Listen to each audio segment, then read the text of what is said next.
Hi, I'm Kim Belair, and I'm CEO of Sweet Baby Inc. I got my start in this industry and in writing in general at a very young age. I think ever since I was in high school, I have wanted to write, but I never really saw it as a viable path forward. And so I went into marketing. I got a degree in marketing. I did comics, I did a book, I did short stories. And then eventually, while I was working still in marketing, I was approached by a video game company where I got my start. And I first got in as a community developer, then became a writer and a narrative designer. And what I noticed, even in that industry, was I had finally embraced the fact that I wanted to write, that I wanted to tell stories. And I realized that it wasn't always something that was left to people demographically like myself. In 2018, one of my best friends and I, we teamed up and we founded a company. My name is Cameron Wild, and I'm a narrative designer and sensitivity reader with a company called Sweet Baby Inc., based out of so-called Montreal. So cool, but why am I here? Well, I'm here because we're all game devs of color even, and I think a lot of us, given our shared experiences, have seen how limited in scope and imagination entertainment can be. Today, what we do is writing, narrative design, story building, story breaking as our first and foremost, but on a secondary level, we work very hard to get marginalized talent into the industry, to protect them the way that we would want to have been protected, to lift them up, and to get them into an industry where they're too often shut out. And basically, I think, to take over. And there was like a video presentation made by employees there on just like inclusivity studies, and there's so much anti-white rhetoric in it. My jaw dropped. It was just like their sole intent is to make things anti-white. Like you can't deny it either. I spent like actual years just writing about white men. We still look at our core demographics and say, okay, they're white, cis, hetero males, and we cater almost exclusively to them. And the problem is that we don't just cater to them like, here's something that we think you'll enjoy. We cater to them the way that we cater to like a picky baby. We feed them the same thing that we know that they love, and we keep on feeding it. We're like, here you go, you love it, eat this, eat this, eat this. So that then when they get anything else, they react as a picky baby would, which is be like, oh no, thank you, I do not want this. And we've actually done this so long that what we're doing is creating an entire nation of picky babies, and they make us scared to deviate from what we actually want to do, just in case these picky babies don't want to play our games. And that's to include everybody, but through the entire like fucking inclusivity studies video, they mention how they want to make sure things aren't made for white people.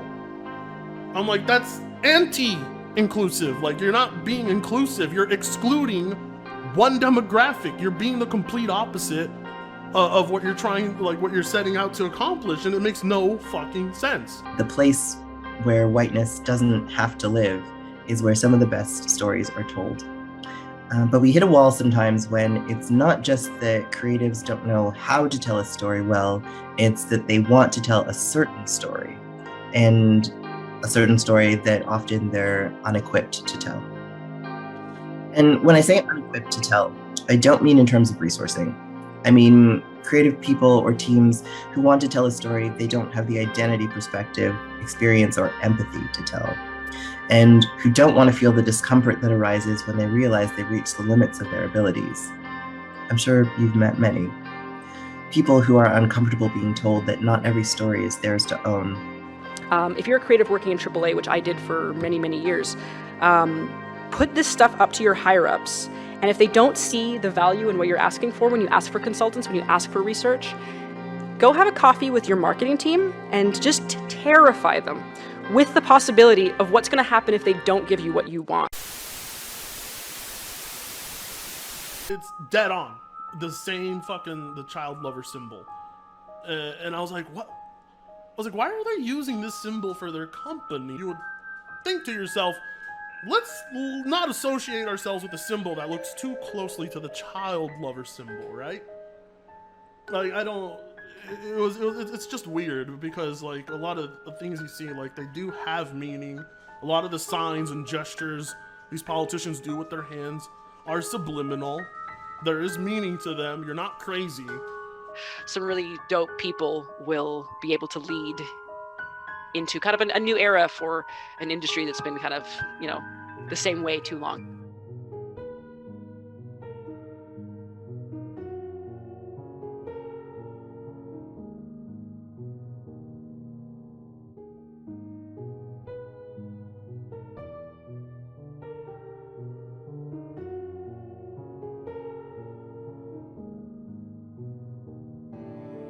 Hello everyone, welcome back to the show.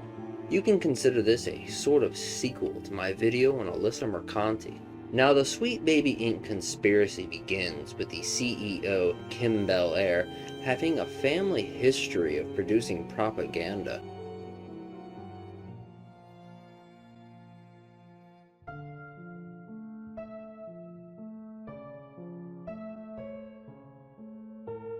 Now, prior to founding Sweet Baby Inc., Kim Belair hosted a long-form podcast discussing her sexual attraction to animals, among other things, as I alluded to in the intro.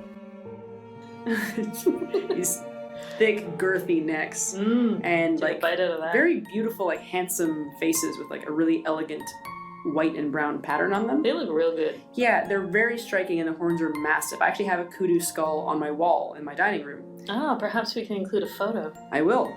And then I also have some kudu horns and some kudu horn cords, which are these like white insides of the horns. They're beautiful. In 2018, Kim Belair would found Sweet Baby Inc., a racist media consultant company focused on giving certain groups a leg up over their superior competition. Now, Sweet Baby Inc. appears to be being funded by an even shadier company known as Weird Ghosts. Now, this company participates in its own discriminatory hiring practices, and is honestly worth its own video. However, a brief look will tell you just how far this web extends.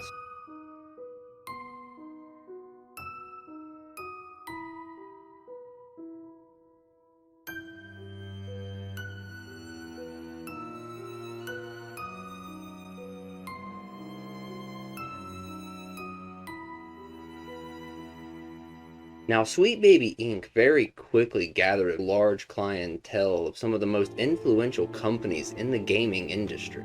Now, this went largely unnoticed by the wider internet until a Steam curator group known as Sweet Baby Inc. Detected started using the information from their website to point out which games they had worked on.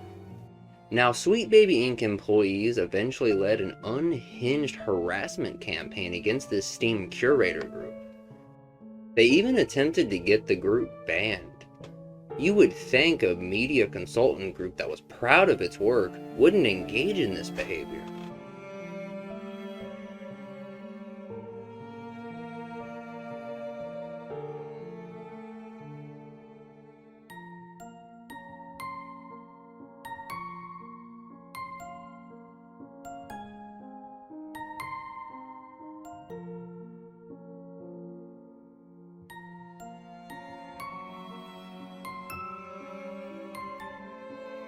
One post in particular was egregiously long, and would even imply these gamers were part of some defunct German political party.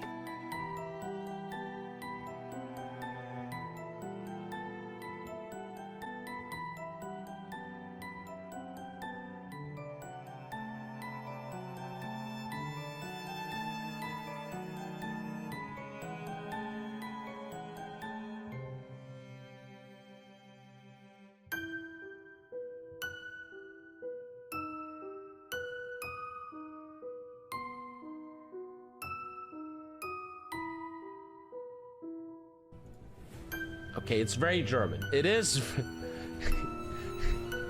it is. Yeah. We could try to take over. Kim Belair would go on to blame everyone else for her failures in what I can only describe as one of the most tone-deaf clips on the entire internet.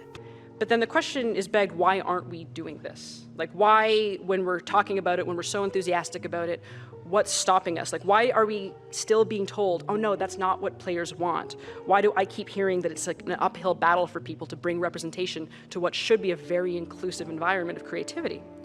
And I think, there are a lot of answers. There's the fact that, the industry's stuck in its ways. The industry isn't as diverse as it should be or could be. We're all socialized in this society to kind of act against it and to fall into what is normal. And there's like a dozen other answers that are all like variations on those themes. But kind of like a pseudo fun fact about me, that's slightly fun, is that I actually have a marketing degree. And so I want to put on that like very mercenary hat for a second and talk about the way that we decide how we're going to sell the art that we make and how we're going to approach the audiences that we make it for. Because I think so often when people like us get told, from higher ups or from society at large, this isn't what players want, it's not a conversation about content, it's a conversation about demographics. And I think that in our industry and in so many creative industries, if you want to look at film and television and any art form, we start treating our core demographics as a fixed and static value, something that does not want to change and something that is locked in place. So despite like the changing face of audiences, despite the changing face of conferences like this one, we still look at our core demographics and say, okay, they're white, cis, hetero males, and we cater almost exclusively to them. And the problem is that we don't just cater to them like, here's something that we think you'll enjoy. We cater to them the way that we cater to like a picky baby. We feed them the same thing that we know that they love, and we keep on feeding it. We're like, here you go, you love it, eat this, eat this, eat this. So that then when they get anything else, they react as a picky baby would, which is be like, whoa, no, thank you. I do not want this. And we've actually done this so long that what we're doing is creating an entire nation of picky babies, and they make us scared to deviate from what we actually want to do, just in case these picky babies don't want to play our games. Yes, you picky babies are obligated to fund her failing creative endeavors so she can attempt to shift demographics. And don't you dare attempt to have an opinion or ask questions. Don't ask questions, just consume product and then get excited for next product. While there is more I could cover about Sweet Baby Inc. and its employees, I believe we have covered enough for one video.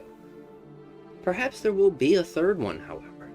In conclusion, Sweet Baby Inc. is an extremist group that is every bit as toxic as it is unpopular, and you would be wise to avoid associating your business with them. Conspiring to manipulate and strong-arm people to your worldview simply will not work in the information age. Such wild demographic changes will have to occur naturally, or not at all. Thank you for making it to the end of the video.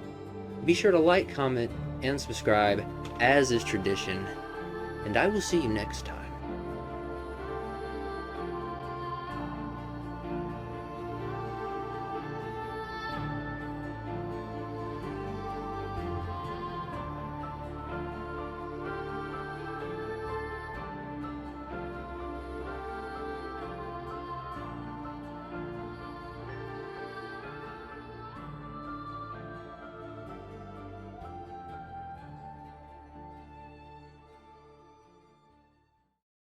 How does it feel to have lived long enough to see all of your favorite franchises go down in flames?